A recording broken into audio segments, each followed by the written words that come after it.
Hello everybody, welcome to the sound test room. So today in a sec, and Watson welcomes you to the sound test room too.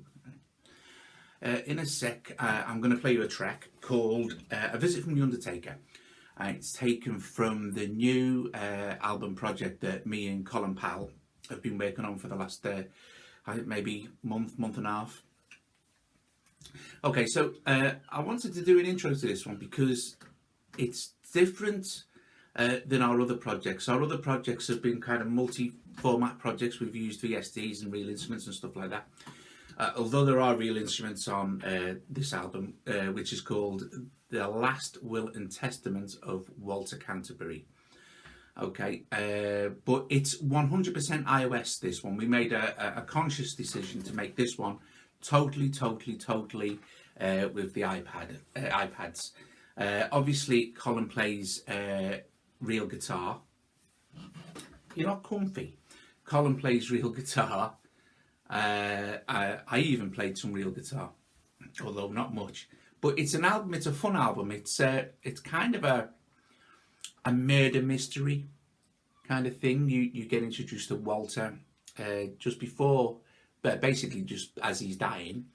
And then you get to meet the Undertaker, and you get to meet the Reverend Vicar Cripple, and then various members of Walter's family, and then you'll get to meet the policeman Inspector Droog, who investigates and eventually will solve the crime. And along the way, you meet various characters and stuff. Now, we consciously also made a decision. We were going to make a story, but we decided not to. We'll leave the story up to you. And you can decide how it plays out and things it evokes in your mind. And so as listening to it as a whole thing, it's more interesting. Also, it's shorter pieces. We do a lot of progressive, which is they end up doing longer.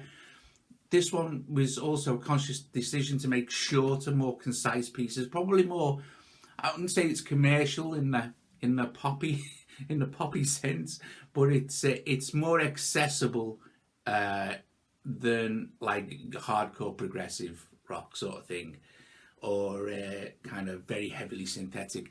This is more acoustic feeling in a way. There are loads and loads of synthesizers and stuff, but it's kind of more, a lot of it is more acoustic feeling.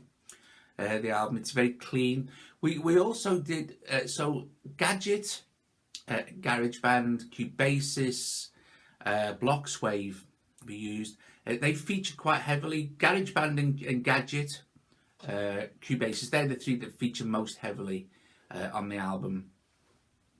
And it's an interesting thing to do. We've only just sent the last two files back to Colin this morning, so we don't know. I mean, it'll be out maybe sometime at the end of this week or maybe the week after. Well, it doesn't matter. It'll be there for you to listen to for free anyway, or buy if you want to.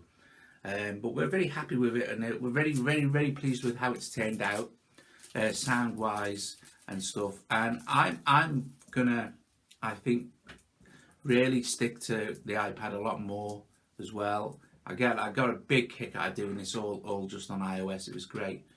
And it's so easy to work with as well. I found it was just really simple. For a lot of the stuff, especially like drum programming and Gadget and stuff, I don't even need to plug a MIDI keyboard in, and it's so cool. Anyway, but that's it, guys. Anyway, that was just a quick intro to the Last Will and Testament of Walter Canterbury, which is our new kind of humorous. There's humour in it. There's grim stuff, obviously, but it's more of your kind of Victoriana kind of. I guess. You get to go to the funeral and stuff, and then there's the reading of the will and things. But this is will feature quite near the beginning of the album. This is A Visit from the Undertaker. You get to meet the solicitors as well, Mr. Grim. It's Grim and something or other. I can't remember now. But anyway, you'll get to meet the solicitors and stuff. So you get to meet all these characters and stuff. So it's kind of a character piece that allows you to kind of make up your own mind like who did it maybe, and kind of like the setting and everything that goes along with it. Yeah, so it's good fun. So there is this the Last Will and Testament of Walter Canterbury, and this track is a visit from the Undertaker, which was constructed, I think, initially in GarageBand. Man, a lot of it was done in GarageBand, and then as normal, sorry, I'm going on a bit now again. So, as normal, how we work is either or one of us will have a basis for the track, and then the files will be dropped into Dropbox and sent over, and then bits added and then sent back, and we decide quite quickly. We decide that we're happy with it, and we very rarely disagree. Very rarely disagree on something. We're not. Me and Colin have kind of the same idea of what we want to put in. So this also as well, I think, will be our seventh album since the first one, Horns and a Sallycaster. This is probably as close in theme to the Horns and a Sallycaster as any of the other albums, although all the other albums we do like to have a theme, a concept, if you like concept albums, me. But yeah, this is kind of more that, but except we've decided to consciously leave out, because we were going to have, initially it was going to be a bit of like actual spoken narration between each track, sort of explaining the thing, but we thought, well, it'd be nice just to leave the story up to the listener, you know, so you can kind of like make up your own mind, sort of thing. Anyway, definitely now, here is a visit from the Undertaker from the new album by Doug Woods and Colin Powell, The Last Will and Testament of Walter Canterbury. Hope you guys enjoy it. See you later.